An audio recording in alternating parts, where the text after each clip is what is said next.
The war room beneath the volcanic surface of Drachnos Prime hummed with deadly purpose. 3 massive screens displayed holographic star maps while the most feared predators in the galaxy gathered around the central table. Steam rose from the floor vents, carrying the sulfurous scent that reminded every Drachnari of home. War Commander Vrak traced a clawed finger across the projected image of a small blue planet. His reptilian eyes gleamed with anticipation as he studied the tactical data. The planet rotated slowly in the hologram, showing vast oceans and green continents that looked almost peaceful from space. "This target appears softer than usual," growled Commander Thex of the Vorthek, her insectoid mandibles clicking with amusement. The Ice World warrior had survived temperatures that would freeze most life forms solid, and she found the temperate readings from this new world almost insulting. General Korth of the Corvani resonated agreement through his crystalline body. The radiation-born warrior had evolved on a world where cosmic rays constantly bombarded the surface, forging his people into living weapons. His translucent form pulsed with stored energy as he examined the planet's defensive capabilities. "The inhabitants call themselves humans," Vrak continued, his voice carrying the authority of 1,000 conquered worlds. "Our scouts report they use primitive chemical propulsion for space travel. Their weapons are basic projectile systems. Their armor is simple metal alloys." The assembled commanders erupted in what passed for laughter among their species. Vrak's growling chuckle mixed with Thex's chittering and Korth's harmonic vibrations. In 3 centuries of galactic conquest, the Deathworld Alliance had never encountered a species that posed any real threat. Garden world civilizations always folded quickly when faced with warriors evolved on planets that would kill most life forms within hours. "How many ships do we assign to this conquest?" asked Thex, already bored with what seemed like another routine invasion. Her people had evolved fighting ice storms that lasted decades and predators that hunted in absolute darkness. These humans lived under a warm sun with abundant food and water. 2 battle groups should be sufficient, Vrak decided after reviewing the intelligence reports. The 3rd and 7th fleets will handle orbital bombardment. Ground forces will secure major population centers within 48 hours. Standard protocol for Garden World pacification. The holographic display shifted to show human cities. Gleaming towers of glass and steel rose from the planet's surface, connected by networks of roads and bridges. The structures looked fragile. Compared to the reinforced bunkers and volcanic fortresses the Alliance species called home. "Look at their buildings," Korth observed, his voice resonating through the chamber. "Transparent walls, decorative architecture, no defensive positions. They have never faced real warfare." Vrak nodded agreement. His own people had evolved in cities carved from volcanic rock, each structure designed to withstand lava flows and toxic gas clouds. The Vorthak built their settlements in ice caves that could survive planetary storms. The Corvani constructed their habitats to shield against constant radiation bombardment. "Their military appears equally primitive," Thex noted as she studied the tactical data. "Their soldiers wear fabric uniforms and carry weapons that fire metal projectiles. No energy shielding, no environmental suits, no genetic enhancements." The intelligence reports painted a picture of a species that had never faced serious adversity. Humans lived on a world with breathable atmosphere, drinkable water, and abundant resources. They had never needed to evolve the deadly adaptations that made the Alliance species the galaxy's apex predators. "Deploy the fleets," Vrak commanded. "Begin the invasion at dawn, their local time. We will make this conquest a demonstration for any other garden worlds that might consider resistance." As the commanders dispersed to their ships, none of them paid attention to a small notation in the intelligence files. The human homeworld experienced something called climate change throughout its history. The planet had endured ice ages, volcanic periods, asteroid impacts, and mass extinctions. But the Alliance analysts had dismissed this as typical planetary evolution. Nothing that would affect the soft creatures currently inhabiting the world. The invasion fleet assembled in the darkness beyond the target system. Hundreds of ships. Built for war, hung in the void, their hulls scarred from countless battles. Drachnary vessels resembled flying fortresses, their armor thick enough to withstand planetary bombardment. Vortex ships were sleek and fast, designed for quick strikes in hostile environments. Kovani craft pulsed with contained energy. Ready to unleash devastating attacks, Admiral Vrak stood in the command center of his flagship, watching the blue planet grow larger on the main screen. Soon they would add another world to the Alliance's growing empire. The humans would learn what happened when garden world species encountered real predators. Begin the approach, he ordered. Maintain formation and prepare for standard orbital bombardment. These humans will surrender before we even reach their atmosphere. The fleet moved forward like a predator stalking prey. Behind them lay the wreckage of dozens of conquered civilizations, all garden world species that had fallen within days of first contact. The Alliance had never met a species that could match their evolved lethality. In the depths of space, the massive fleet accelerated toward what they believed would be their easiest conquest yet. The blue planet ahead showed no signs of advanced defenses, no indication of military preparedness, no evidence that its inhabitants understood what was coming. The Deathworld Alliance had made calculations based on environment, technology, and evolutionary pressure. They had analyzed human biology, studied their primitive weapons, and concluded that this species posed no threat whatsoever. They were about to discover that their calculations had overlooked the most important factor of all. Earth was not the garden world it appeared to be. It was something far more dangerous, a world that had forged its inhabitants in the fires of constant change and adaptation. The invasion fleet pressed forward, confident in their overwhelming superiority. Soon they would learn that they had made their first and final mistake about humanity. The first human city fell silent as massive shadows passed overhead. Detroit's morning rush hour came to an abrupt halt as commuters stared up at the alien vessels that blotted out the sun.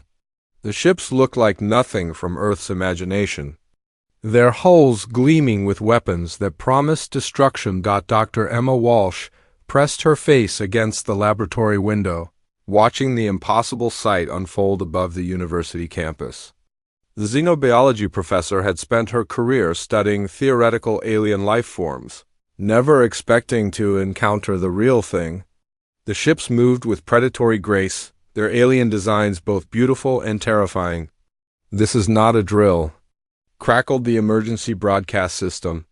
"All civilians are advised to seek immediate shelter. Military personnel report to designated positions. This is not a drill."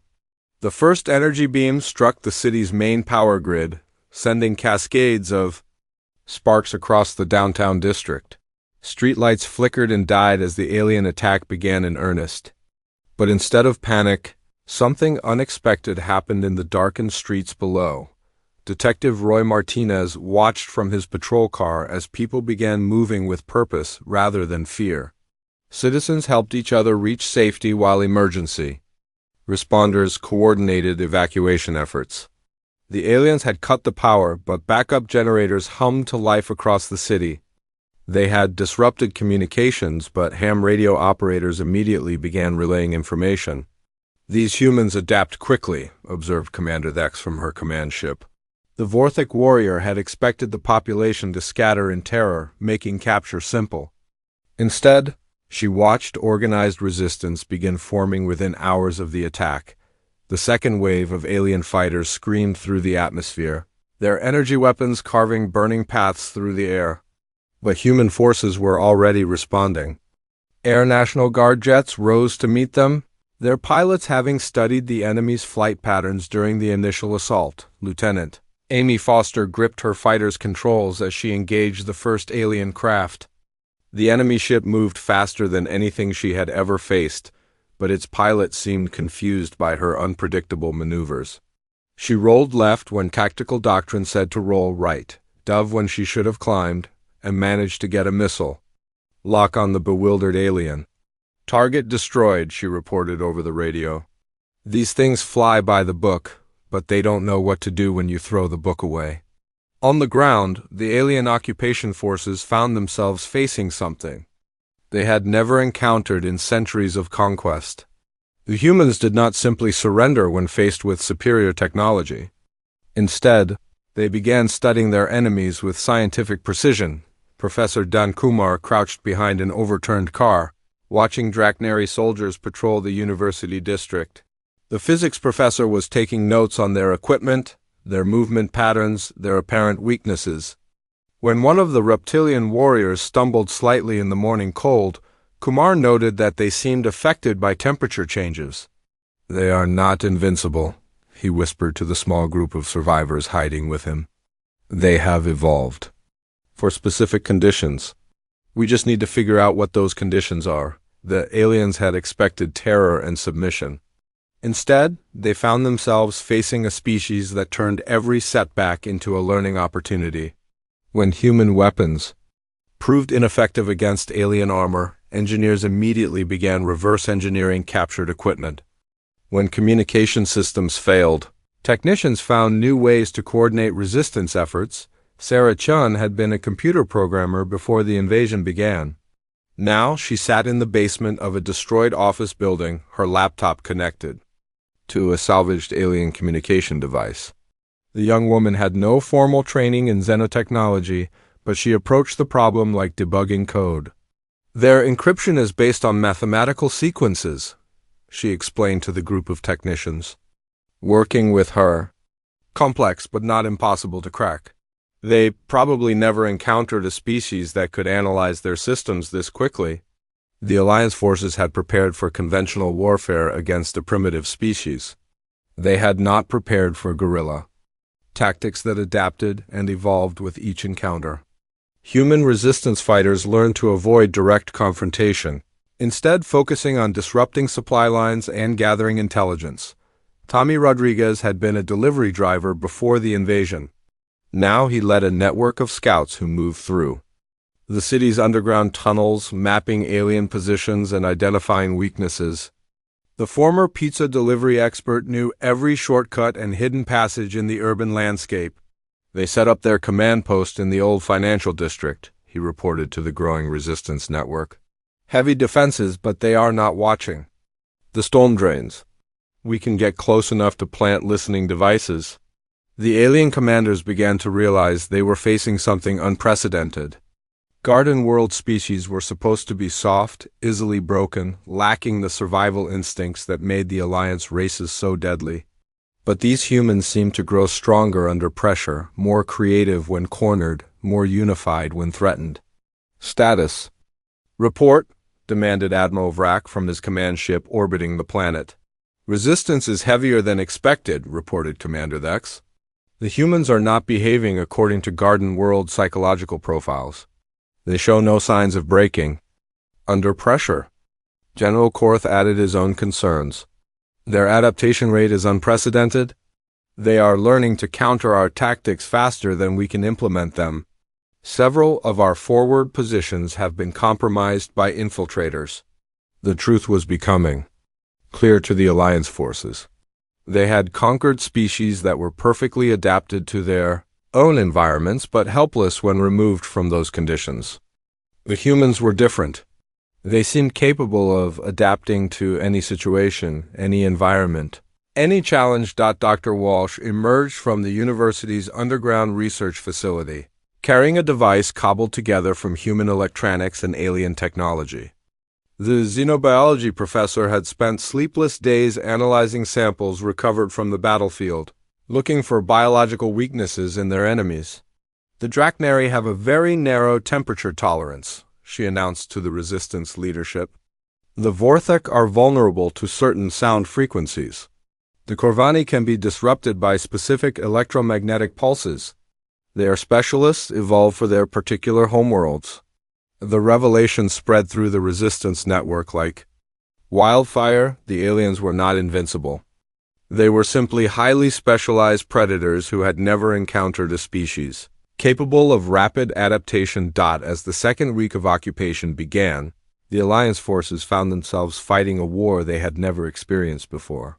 The humans refused to break, refused to surrender, and refused to accept defeat. Instead, they learned, adapted, and began to fight back with increasing effectiveness.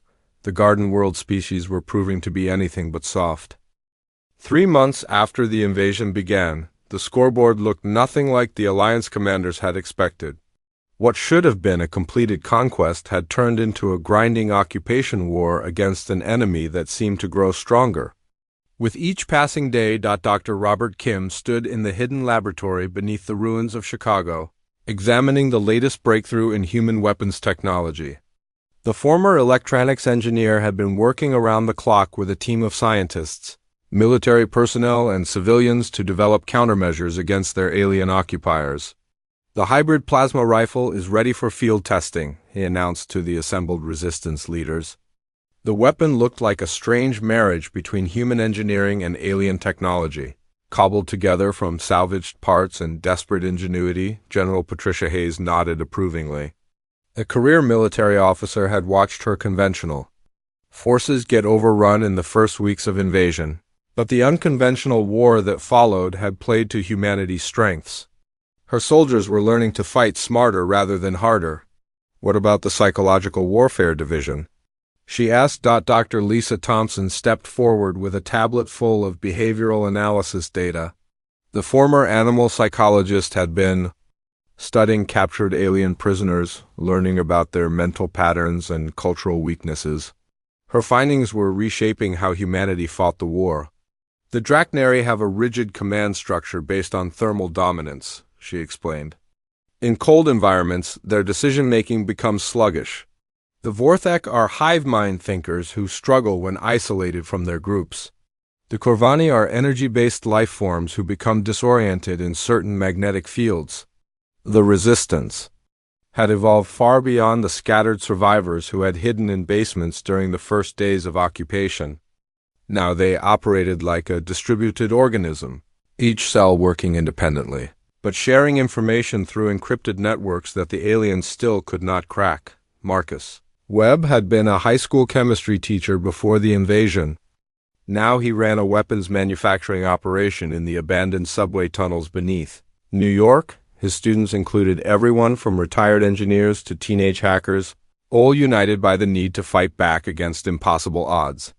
The beauty of our situation," he explained to his latest batch of recruits, "is that we have nothing to lose and everything to learn.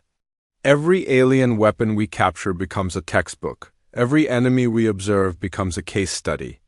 The Alliance forces found themselves fighting an enemy that refused to follow the rules of conventional warfare.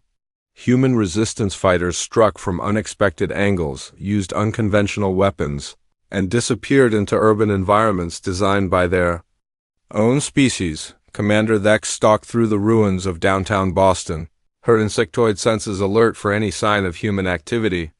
The Vorthek warrior had evolved hunting in ice caves where sound carried for miles, but the urban environment confused her enhanced hearing with echoes and ambient noise.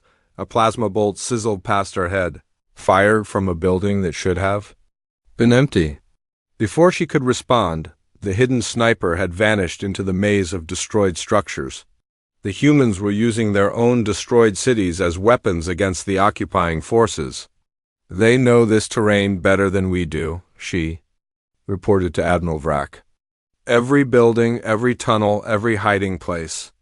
They are fighting us on ground they have spent generations preparing." The psychological impact was beginning to show on the Alliance forces. Warriors who had never known defeat were starting to question their invincibility. The humans were not just resisting, they were winning individual battles through superior tactics and local knowledge. Engineer Paul Martinez had been working on fusion reactors before the invasion. Now he led a team that specialized in sabotaging alien equipment using principles of controlled energy release.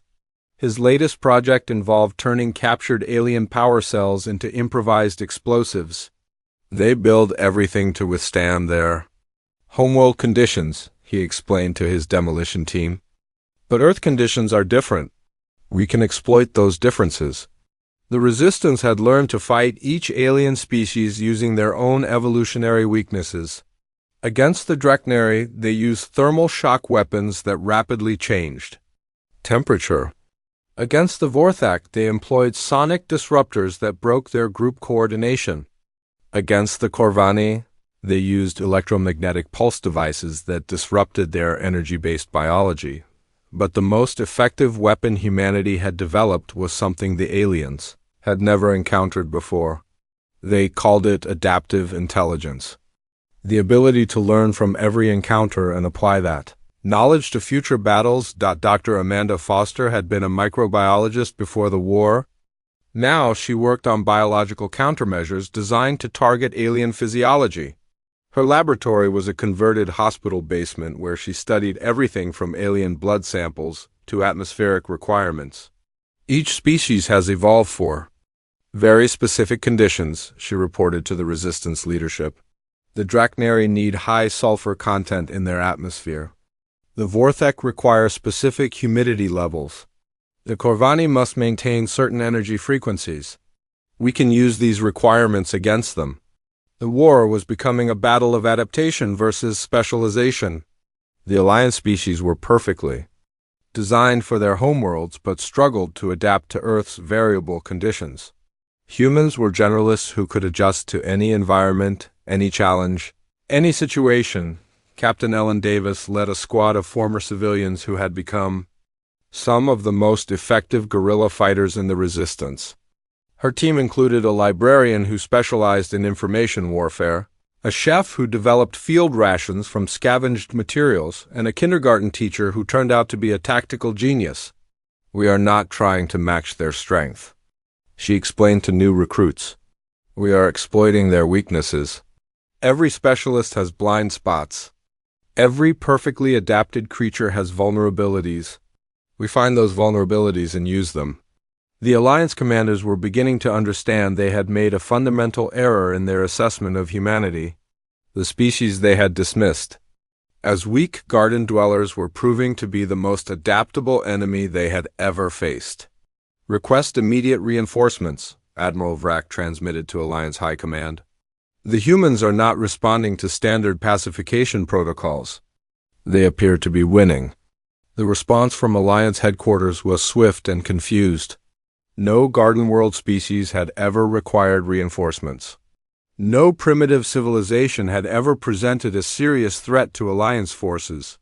The very concept seemed impossible, but the evidence was undeniable.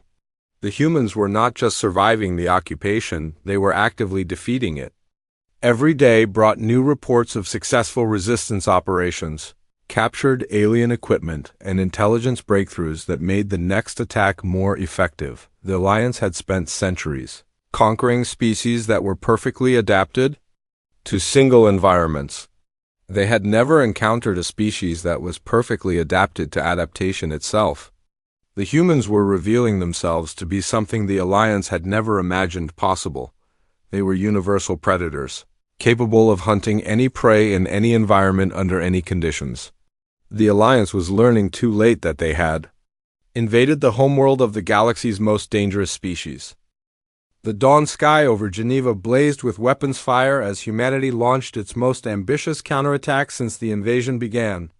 Operation Prometheus had been months in the planning, coordinated through encrypted networks that spanned the globe, and united resistance cells that had never met face-to-face. Colonel James Anderson crouched behind the wreckage of a destroyed tank, watching alien reinforcements pour into the city's central district. The former Marine had spent his career studying conventional warfare, but the last 6 months had taught him lessons no military academy could provide. Phase 1 complete, came the voice of Dr. Rachel Kim through his earpiece. The former MIT professor had become the operations technical coordinator, managing communication between resistance cells from Australia to Alaska. All primary targets are engaged simultaneously. The simultaneous attacks were something the Alliance had never experienced.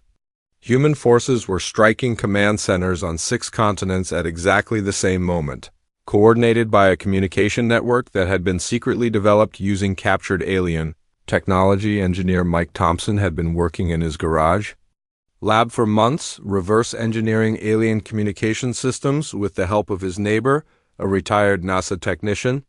Their breakthrough in faster-than-light messaging had given humanity something the aliens never expected: perfect coordination across vast distances.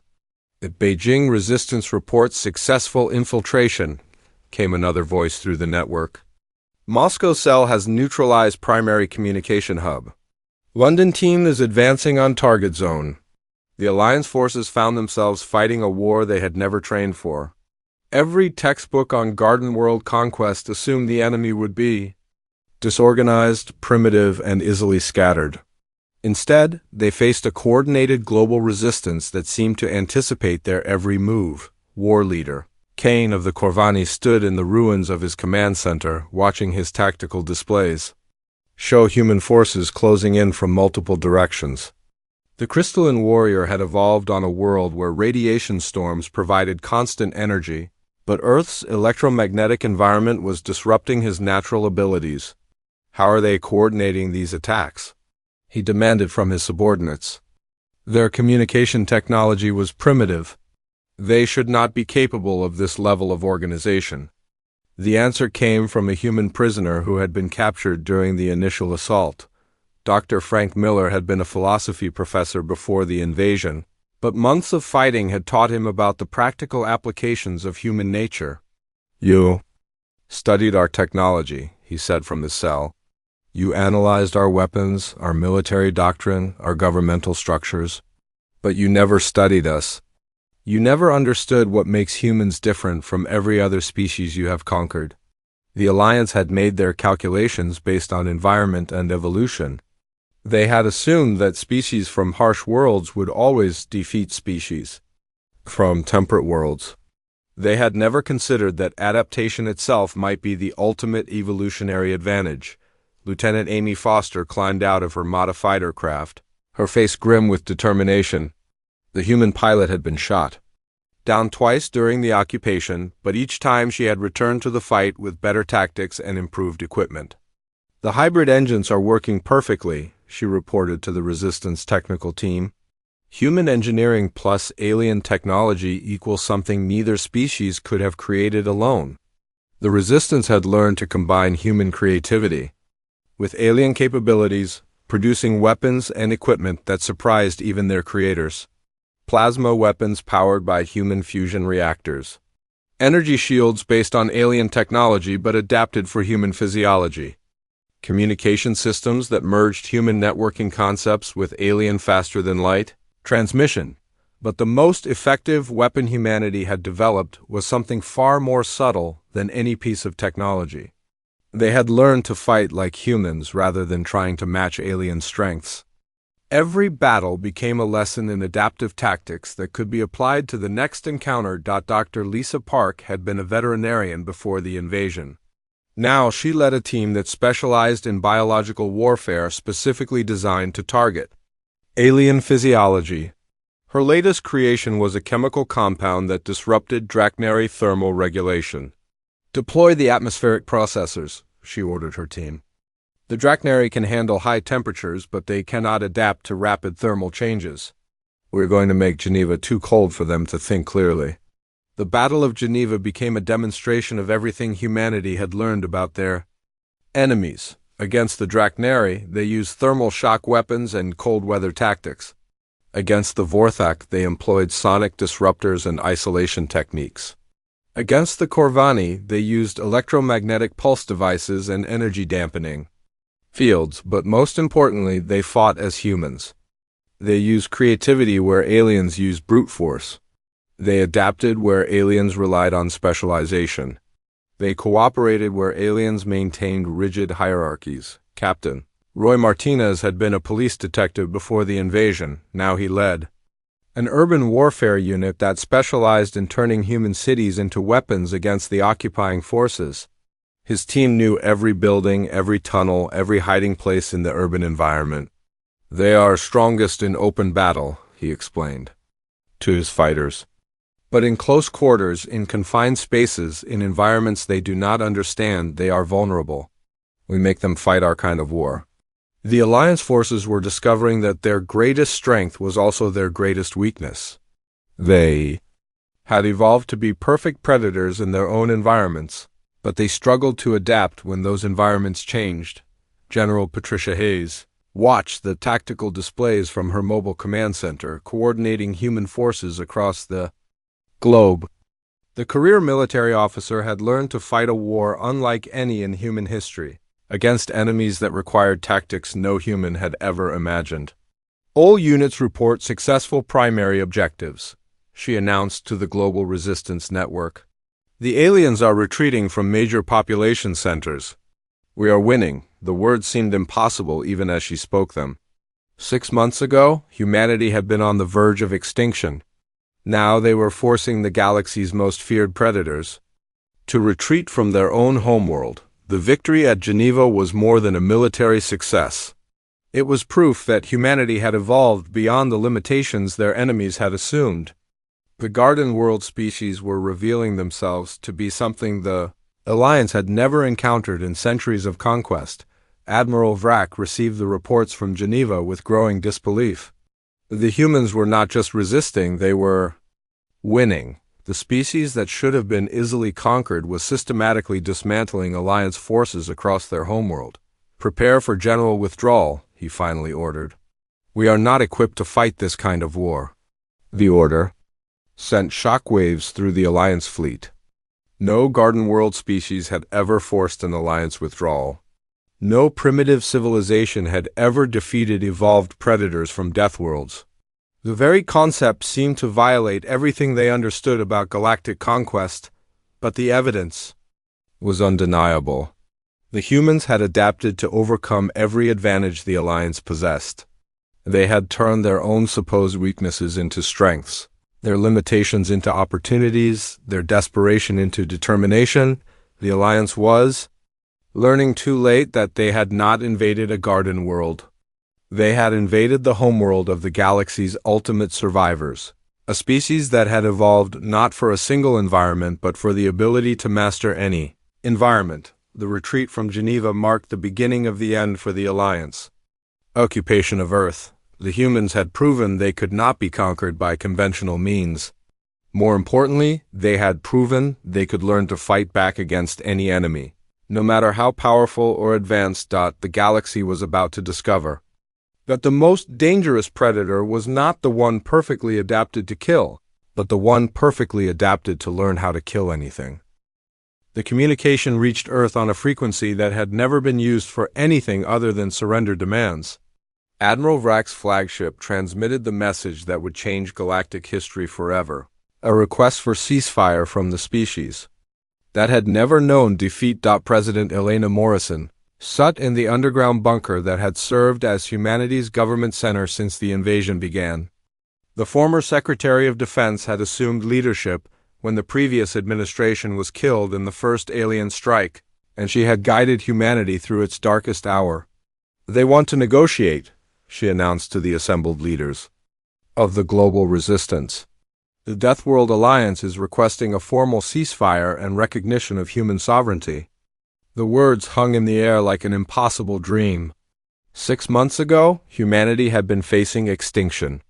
Now, the most feared military force in the galaxy was asking for peace terms from the species they had dismissed as weak garden dwellers. General James Anderson studied the alien communication with the same careful attention he had given to every piece of intelligence throughout the war. The Marine officer had learned to trust nothing about their enemies, especially when they appeared to be offering something too good to be true. What do they want in return? He asked. Dr. Rachel Kim, who had become humanity's expert on alien psychology, reviewed the translation carefully. The former MIT professor had spent months studying captured alien documents and prisoner interrogations, learning how their enemies thought. They are not just asking for peace, she said slowly. They are asking for alliance. They want humanity to join the Deathworld Alliance as a full member species. The irony was not lost on anyone in the room. The Alliance had come to conquer Earth, dismissing humans as another weak garden world species. Now they were offering membership to the same species they had tried to exterminate, But the real shock came from the intelligence reports that had been filtering in from across the galaxy. The news of humanity's victory over the Alliance had spread to every corner of known space, carried by communication networks that the Alliance could not control. Captain Roy Martinez had been monitoring alien communications since the Geneva victory. The former police detective had become an expert at intercepting and decoding enemy transmissions, giving humanity insight into Alliance operations across the galaxy. Rebellion reports are coming in from 17 different systems, he announced. Former Alliance colonies are declaring independence. They are using human tactics, human technology, human coordination methods. The entire Alliance empire is falling apart. The reports painted a picture of galactic revolution. Species that had been conquered decades ago were suddenly rising up against their occupiers. The Zephyrian colonies were using guerrilla warfare, tactics copied from human resistance manuals. The Centauri systems were employing adaptive technology based on human engineering principles. Dr. Lisa Park had been analyzing the biological data from these rebellions. The former veterinarian had become humanity's expert on alien physiology, but now she was studying something far more significant than individual species characteristics. Every rebellion is following the same pattern, she explained. They are using human methods, human psychology, human organizational structures. We have not just defeated the Alliance, we have taught the galaxy how to defeat them. The Alliance Empire was crumbling not because of military defeat, but because humanity had proven that adaptation was superior to specialization. The species that had spent centuries conquering perfectly adapted civilizations were now facing enemies that could adapt to any challenge. President Morrison considered the implications carefully. The Alliance was offering humanity everything they had tried to take by force: membership in the galactic community, access to advanced technology, recognition as a powerful species. But they were offering it because they desperately needed allies in a galaxy that was turning against them. What does our intelligence say about their true situation?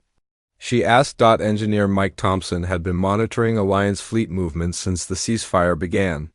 The former garage inventor had become humanity's expert on alien technology, but his current focus was on strategic analysis rather than technical innovation. They are retreating from colony worlds across the galaxy, he reported. Their fleets are being recalled to defend core Alliance territories. They are facing rebellion on at least 40 different worlds, and they do not have the resources to fight all of them simultaneously. The truth was becoming clear. The Alliance had not just lost the war for Earth, they had lost the war for their entire empire. The human victory had inspired a galactic revolution that was dismantling centuries of Alliance conquest. Dr. Amanda Foster had been studying the psychological profiles of Alliance leadership. The former microbiologist had learned to analyze alien behavior patterns, and her assessment of the current situation was sobering. They are not offering alliance because they respect us, she warned. They are offering alliance because they are afraid of us. They have realized that humanity represents something they cannot control or predict. The Alliance had built their empire on the assumption that highly specialized predators would always defeat generalist species. They had never encountered a species that was specialized in adaptation itself. Humanity had revealed the fundamental flaw in their entire worldview. Colonel Patricia Hayes had been analyzing the strategic implications of the Alliance offer. The career military officer understood that the ceasefire was not just about ending the war, but about reshaping the entire galactic balance of power. If we accept their offer, we become part of their power structure, she observed. But if we refuse, we risk renewed conflict with a desperate enemy that has nothing left to lose. The decision facing humanity was more complex than simple victory or defeat. They had proven they could resist the Alliance, but could they afford to make permanent enemies of the galaxy's most advanced military force? President Morrison made her decision based on the principle that had guided humanity throughout the war. They would adapt to the new situation, learning from their enemies, while maintaining their own strength and independence. We accept the ceasefire, she announced. But we negotiate as equals, not as a conquered species seeking mercy. We have proven that humanity cannot be conquered. Now we prove that humanity can choose its own path in the galaxy. The response to the alliance was carefully crafted to establish humanity's new position in galactic politics.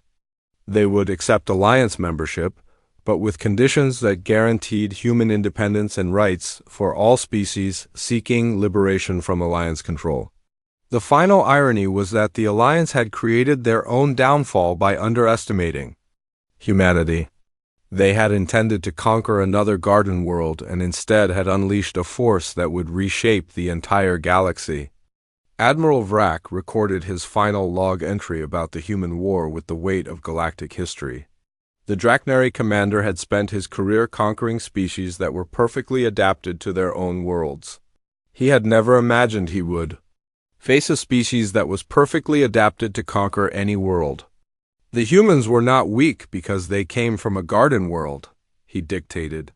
They were strong because they came from a world that taught them to survive anything. We evolved to be perfect predators in our environments. They evolved to be perfect survivors in any environment. The alliance offer was accepted, but on human terms. The galaxy would learn that the species from the small blue planet were not just another member of the galactic community. They were the species that had proven adaptation was superior to specialization, cooperation was stronger than domination, and intelligence was more powerful than brute force. The Deathworld Alliance had made one mistake when they chose to invade Earth. They had assumed that humans were just another garden world species, soft and easily conquered. Instead, they had discovered that humans were the ultimate Deathworld species, evolved not for a single harsh environment but for a world that contained every possible challenge. Earth was not a garden world as the Alliance had believed. It was the most dangerous planet in the galaxy, a world of constant change that had forged its inhabitants into universal survivors. Ice ages and volcanic periods, asteroid impacts and mass extinctions, deserts and tundras, deep oceans and high mountains. Humans had not evolved to survive one extreme environment like the Alliance species. They had evolved to adapt to any environment that could possibly exist. The peace treaty was signed in the ruins of Geneva, where humanity had proven that adaptation could defeat specialization. Representatives from across the galaxy attended the ceremony, many of them leaders of the rebellions that had followed the human example. The Alliance Council formally recognized human sovereignty and offered full membership in the galactic community. But more importantly, they acknowledged that their entire philosophy of conquest had been proven wrong.